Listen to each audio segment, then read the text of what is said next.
ನಾನು ಸ್ವಲ್ಪ ಡ್ರೈ ಮಾಡ್ಕೊಳ್ತೀನಿ. ಏರ್ ಫ್ರೈಯರ್ ನನಗಂತೂ ತುಂಬ ಉಪಯೋಗಕ್ಕೆ ಬಂದಿದೆ. ಪ್ಲೇಟ್ಗೆ ಹಾಕಿ ಡ್ರೈ ಆಗ್ಲಿಕ್ಕೆ ಬಿಟ್ಬಿಡ್ತೀನಿ. ಸ್ವಲ್ಪ ದರ್ಲೆ ರೀತಿಯಾಗಿ ಆಗಿದೆ. Hey guys, welcome back to our YouTube channel. Hi ನಮಸ್ತೆ, welcome back to my YouTube channel.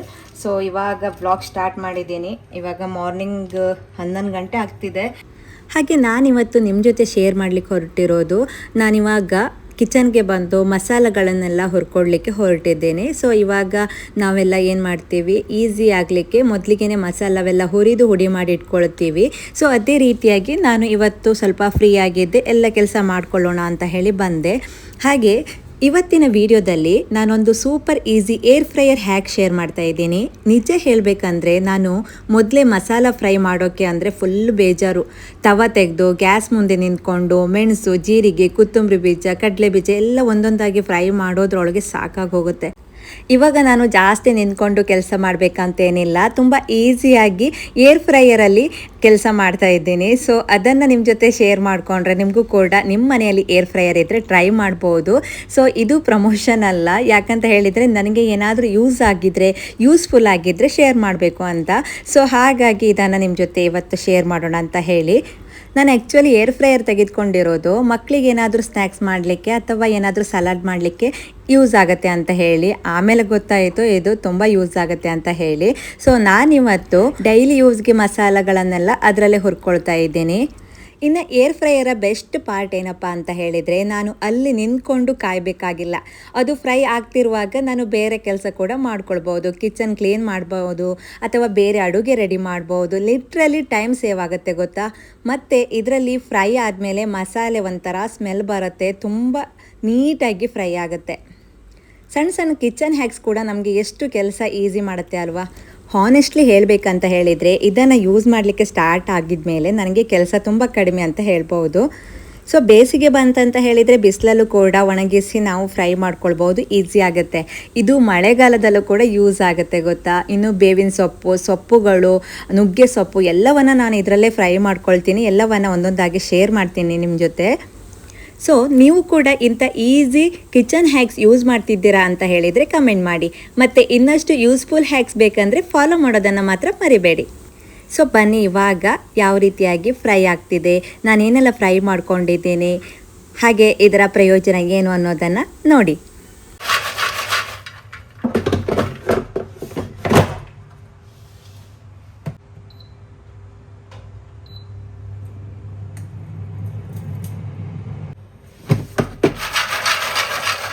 So ನೋಡಿ ಎಷ್ಟು ಚೆನ್ನಾಗಿ ಫ್ರೈ ಆಗಿದೆ ಅಂತ ಹೇಳಿ. ಸೊ ತಣ್ಣಗಾದ್ಮೇಲೆ ಇದರ ಸಿಪ್ಪೆಯನ್ನು ತೆಗೆದು ಸ್ಟೋರ್ ಮಾಡಿಟ್ಕೊಳ್ಳೋದು. ಮೊದಲೆಲ್ಲ ನಾನು ತವದಲ್ಲಿ ಚೆನ್ನಾಗಿ ಫ್ರೈ ಮಾಡ್ಕೊಳ್ತಾ ಇದ್ದೆ. ಆವಾಗ ಅಲ್ಲೇ ನಿಂತ್ಕೊಂಡು ಫ್ರೈ ಮಾಡಬೇಕು. ಇವಾಗ ಎಲ್ಲ ಕೆಲಸ ಬೇರೆ ಕೆಲಸ ಎಲ್ಲ ಮಾಡ್ಕೋಬೋದು. ಚೆನ್ನಾಗಿ ಫ್ರೈ ಆಗಿದೆ. ಇವಾಗ ಕೊತ್ತಂಬರಿ, ಜೀರಿಗೆ ಕೂಡ ಫ್ರೈ ಮಾಡ್ಕೊಳ್ತೀನಿ. ಇನ್ನು ಈ ಕಡಲೆ ಬೀಜ ಇದೆಯಲ್ಲ, ಅದರ ಸಿಪ್ಪೆ ತೆಗೆಯೋದು ತುಂಬ ಈಸಿ. ಈ ರೀತಿ ಬಟ್ಟೆಗೆ ಸ್ವಲ್ಪನೇ ಕಡಲೆ ಬೀಜನ ಹಾಕಬೇಕು. ಇದು ಬಿಸಿಯಾಗಿತ್ತು ಆದರೂ ಕೂಡ ಈ ಬಟ್ಟೆಗೆ ಹಾಕಿ ಚೆನ್ನಾಗಿ ಈ ರೀತಿ ಪ್ರೆಸ್ ಮಾಡಿದರೆ ಆಯಿತು. ಸಿಪ್ಪೆ ಚೆನ್ನಾಗಿ ಬಿಟ್ಕೊಳ್ಳುತ್ತೆ.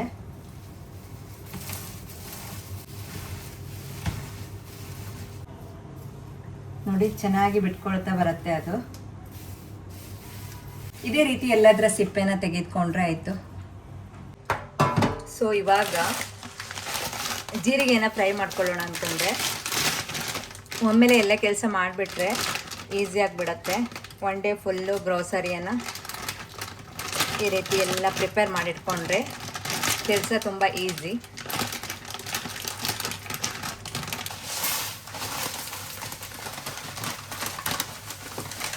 ನಾನೇನು ಮಾಡ್ತೀನಿ, ಎಲ್ಲವನ್ನ ಸಪ್ರೇಟಾಗಿ ಹುರಿದು ಹುಡಿ ಮಾಡಿ ಇಟ್ಕೊಂಡಿರ್ತೀನಿ. ಸೊ ಅವಾಗ ಅಡುಗೆ ಮಾಡಲಿಕ್ಕೂ ಈಸಿ ಆಗುತ್ತೆ. ಸೊ ಇಷ್ಟೆಲ್ಲ ಫ್ರೈ ಮಾಡ್ಕೊಳ್ಬೇಕಾದ್ರೆ ಮಿಡಲಲ್ಲಿ ಒಮ್ಮೆ ಮಿಕ್ಸ್ ಮಾಡ್ತಾನೆ ಇರಬೇಕಾಗತ್ತೆ.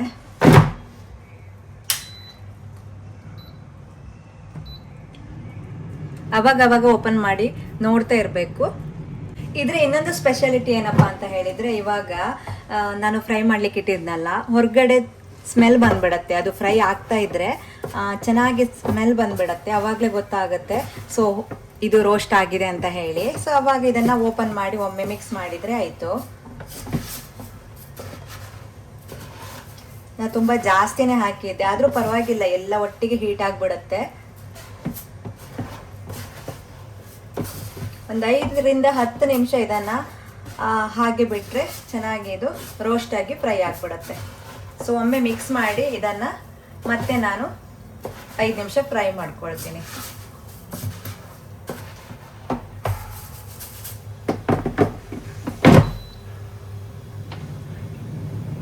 ಸೊ ಇವಾಗ ಇದನ್ನು ಒಂದು ಪ್ಲೇಟ್ಗೆ ಸರ್ವ್ ಮಾಡ್ಕೊಳ್ತೀನಿ. ತಣ್ಣಗಾದ್ಮೇಲೆ ಇದನ್ನು ಪೌಡರ್ ಮಾಡ್ಕೊಳ್ಳಿಕ್ಕೆ ಈಸಿ ಆಗಿಬಿಡುತ್ತೆ.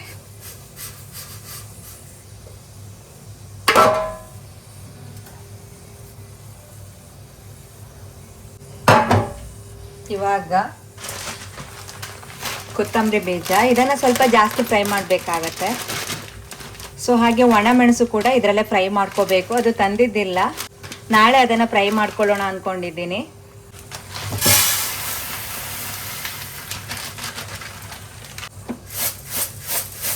ಸ್ವಲ್ಪ ಡಸ್ಟ್ ಎಲ್ಲ ಇದ್ರೆ ಈ ರೀತಿ ಮಾಡಿಕೊಂಡ್ರೆ ಆಯಿತು. ಇದನ್ನೆಲ್ಲ ವಾಶ್ ಮಾಡ್ಲಿಕ್ಕೆ ಆಗೋದಿಲ್ಲ.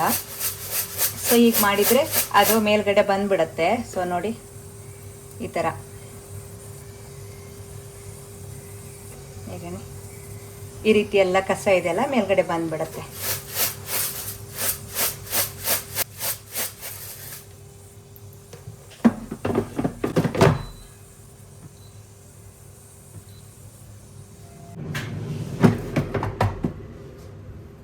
ಸೊ ಇದು ಕೂಡ ಅಷ್ಟೇ, ಚೆನ್ನಾಗಿ ಮಿಕ್ಸ್ ಮಾಡ್ಕೊಳ್ತಾ ಇರಬೇಕು ಮಧ್ಯಾಹ್ನ. ನೋಡ್ಬೋದು ಇಲ್ಲಿ ಎಲ್ಲ ರೋಸ್ಟ್ ಆಗ್ತಾ ಇದೆ.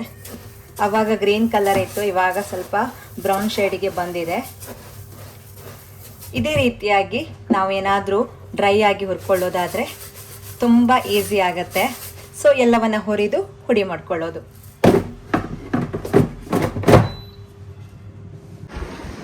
Good evening guys.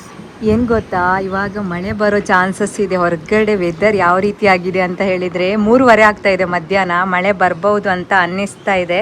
ಬೇಸಿಗೆಗಾಲದಲ್ಲಿ ಇಲ್ಲಿ ಕಾಣಿಸ್ತಾ ಇದೆ ಆರೆಂಜ್ ಕಲರ್ ಹೂವು. ಸೊ ಎಷ್ಟು ಕ್ಯೂಟಾಗಿ ಕಾಣಿಸುತ್ತೆ ಗೊತ್ತಾ ಅದು. ನೋಡಿ ಇಲ್ಲೆಲ್ಲ ಇದೆ.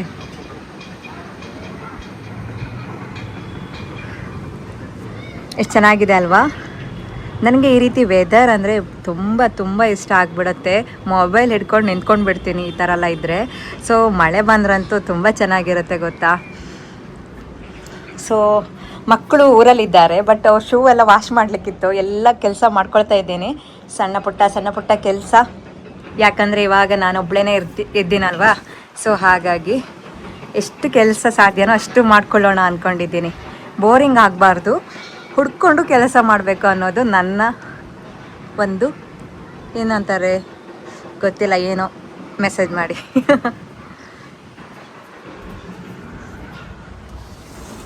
ಇವತ್ತು ರಸಮ್ ಮಾಡಿದ್ದೀನಿ, ಹಾಗೆ ಇಲ್ಲಿ ಬೀಟ್ರೂಟ್ ಮತ್ತು ಕ್ಯಾರೆಟ್ ಪಲ್ಯ ಮಾಡಿದ್ದೀನಿ, ಕರಿಬೇವಿನ ಚಟ್ನಿ ಮಾಡಿದ್ದೀನಿ. ಇದೆಲ್ಲವನ್ನು ಸಪ್ರೇಟಾಗಿ ಹಾಕ್ತೀನಿ ಆಯಿತಾ. ಯಾಕಂದರೆ ಕೆಲವರಿಗೆ ರೆಸಿಪಿನೇ ನೋಡಲಿಕ್ಕೆ ಇಷ್ಟ ಆಗುತ್ತೆ, ಈ ವ್ಲಾಗಲ್ಲಿ ಮಿಕ್ಸ್ ಮಾಡೋದು ಬೇಡ ಅಂತ ಹೇಳಿ. ನೋಡಿಲ್ಲ ಅಂತಾದರೆ ನೋಡಿ, ನಾನು ಆಲ್ರೆಡಿ ಹಾಕಿರ್ತೀನಿ ಇದನ್ನು. ನೀಟಾಗಿ ವಿಡಿಯೋ ಏನೋ ನೋಡ್ಬೋದು, ಬಟ್ ರಿಯಲ್ ಮಾಮ್ ಕತೆ ಹೇಗಿರುತ್ತೆ ನೋಡಿ. ಇಷ್ಟೊಂದು ಪಾತ್ರೆ ಒಮ್ಮೆಲೆ ನಾವು ಅಡುಗೆ ಮಾಡಿದರೆ ಹೀಗೆ ಆಗ್ಬಿಡೋದು. ಸೊ ಒಮ್ಮೆಲೆ ಇದನ್ನು ಕ್ಲೀನ್ ಮಾಡ್ಕೊಳ್ಳಿಕ್ಕೆ ಹೆವಿ ಅನಿಸುತ್ತೆ. ಇವಾಗ ಅಷ್ಟೇ ಕ್ಲೀನ್ ಮಾಡಿಕೊಂಡ್ರೆ ಈಸಿ ಆಗಿಬಿಡತ್ತೆ. ಕ್ಲೀನ್ ಮಾಡಿಕೊಂಡು ಮತ್ತೆ ವ್ಲಾಗ್ ಕಂಟಿನ್ಯೂ ಮಾಡ್ತೀನಿ. ಲಾಸ್ಟ್ ವ್ಲಾಗಲ್ಲಿ ಶೇರ್ ಮಾಡಿದ್ದೆ ಲೋ ಬಿ ಪಿಗೆ ಕರಿಬೇವಿನ ಚಟ್ನಿ ಹೇಗೆ ಮಾಡೋದು ಅಂತ ಹೇಳಿ. ಯಾರೆಲ್ಲ ನೋಡಿಲ್ಲ ನೋಡಿ. ಹಾಗೆ ಇದನ್ನು ನಾನು ಹೇಗೆ ಡ್ರೈ ಮಾಡ್ಕೊಳ್ತೀನಿ ಅಂತ. ಏರ್ ಫ್ರೈಯರ್ ನನಗಂತೂ ತುಂಬ ಉಪಯೋಗಕ್ಕೆ ಬಂದಿದೆ. ಏನಾದರೂ ಡ್ರೈ ಮಾಡಲಿಕ್ಕಂತೂ ಇದು ತುಂಬ ಚೆನ್ನಾಗಿರುತ್ತೆ. ಸೊ ಇವಾಗ ಡೈರೆಕ್ಟಾಗಿ ನಾನು ಕರಿಬೇವಿನ ಸೊಪ್ಪನ್ನು ಹೀಗೆ ಹಾಕಿಬಿಡ್ತೀನಿ. ಎಷ್ಟು ಚೆನ್ನಾಗಿದೆ, ಫ್ರೆಶ್ ಆಗಿದೆ. ಸೊ ಇವಾಗಷ್ಟೇ ಆನ್ಲೈನಲ್ಲಿ ತೆಗೆದುಕೊಂಡು ಬಂದೆ.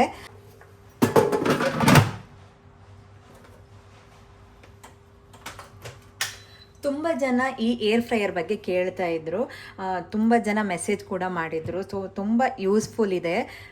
ಸೊ ಕ್ವಿಕ್ಕಾಗಿ ಏನಾದರೂ ಸ್ನ್ಯಾಕ್ಸ್ ಮಾಡಲಿಕ್ಕೆ ಅಥವಾ ಏನಾದರೂ ಡ್ರೈ ಮಾಡಲಿಕ್ಕಂತೂ ತುಂಬ ಚೆನ್ನಾಗಿರುತ್ತೆ ಇದು. ಸೌಂಡ್ ಕೇಳಿಸ್ತಾ ಇದೆಯಾ? ಒಂದು 5 ನಿಮಿಷದಲ್ಲೇ ಇದು ಫ್ರೈ ಆಗಿದೆ. ಸೊ ನೋಡಿ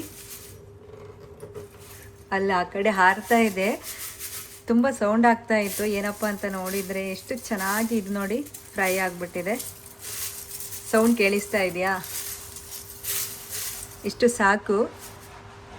ಇವಾಗ ಇದನ್ನು ಪ್ಲೇಟ್ಗೆ ಹಾಕಿ ಡ್ರೈ ಆಗಲಿಕ್ಕೆ ಬಿಟ್ಬಿಡ್ತೀನಿ. ಸ್ವಲ್ಪ ಬಿಸಿ ಆಗಿದೆ ಅಲ್ವಾ, ಆಮೇಲೆ ಇದನ್ನು ಫ್ರೈ ಮಾಡ್ಕೊಳ್ಬೇಕು. ಆಮೇಲೆ ಇದನ್ನು ಪೌಡರ್ ಮಾಡ್ಕೊಳ್ಬೇಕು. ದರ್ಲೆ ರೀತಿಯಾಗಿ ಆಗಿದೆ. ಈ ಸಮ್ಮರಲ್ಲಿ ವೆಯ್ಟ್ ಮ್ಯಾನೇಜ್ ಮಾಡಲಿಕ್ಕೆ ಲೋ ಬಿ ಪಿಗೆ ಒಂದು ಬೆಸ್ಟ್ ತಾಲಿನ ಶೇರ್ ಮಾಡಿದ್ದೀನಿ. ಮಿಸ್ ಮಾಡಿದೆ ಲಾಸ್ಟ್ ವ್ಲಾಗನ್ನು ನೋಡಿ.